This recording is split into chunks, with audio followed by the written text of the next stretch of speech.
Elphias Gardner had purchased every one of her papa's debts, and he had given him a very generous 3 months to find the money.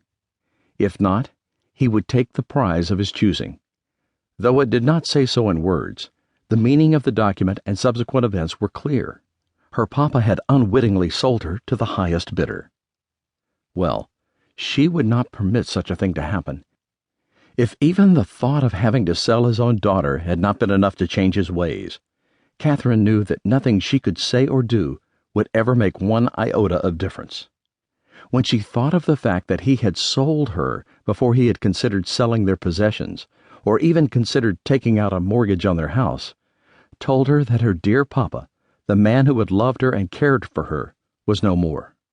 The man left behind was a selfish drunk, a gambler who, rather than gamble his own life away, had gambled hers.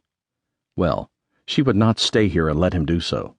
She clambered back through the window and raced upstairs to her room, where she began to grab at her clothes and possessions in a misty haze of tears.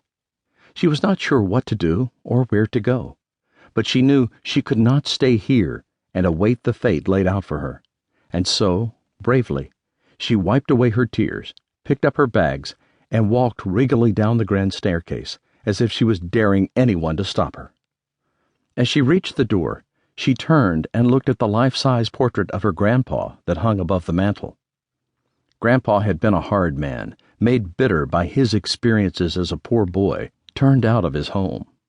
He had always claimed he had done what he had had to do to survive, but to hear Papa tell it, Grandpa had been proud of every time he had cheated or gulled an innocent person along the way. She had believed that Papa was a better man, that he had done things right.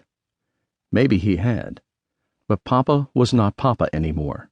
She had to stop feeling that she was letting him down by trying to save herself. She made her way down the street, not sure where she might go. The evening was cool but not unpleasant. She walked slowly, trying to think, but her mind kept going off in different directions, making no sense of what was happening around her, to her.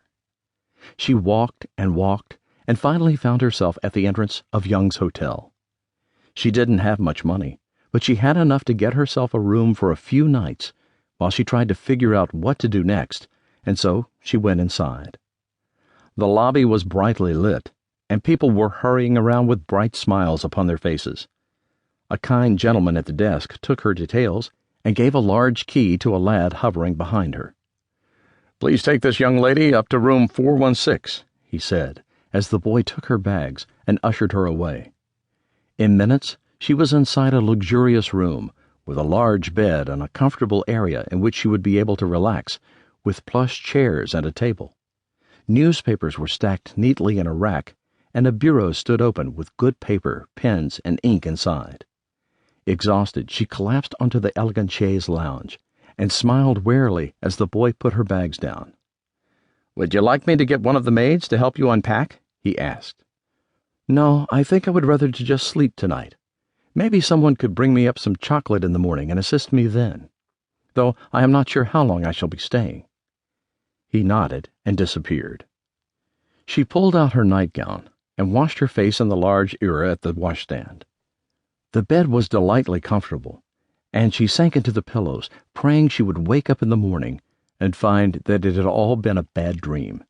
She tossed and turned, fidgeting and wriggling in the hope that if she could get her body positioned just right, then her mind would quiet itself, but it was to no avail. Reluctantly, she got up and pulled on her robe.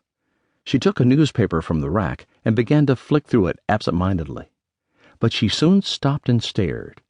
It was as if she was meant to be here, to find this simple paragraph, a paragraph she prayed would change her life.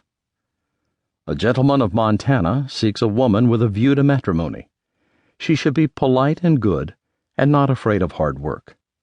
The subscriber owns a small business in a small town, but both are growing, and he needs a helpmeet. But he also longs for companionship, someone he can enjoy intelligent conversation with. A love of theater and music would be most appreciated. Replies to number 231, the Boston Globe."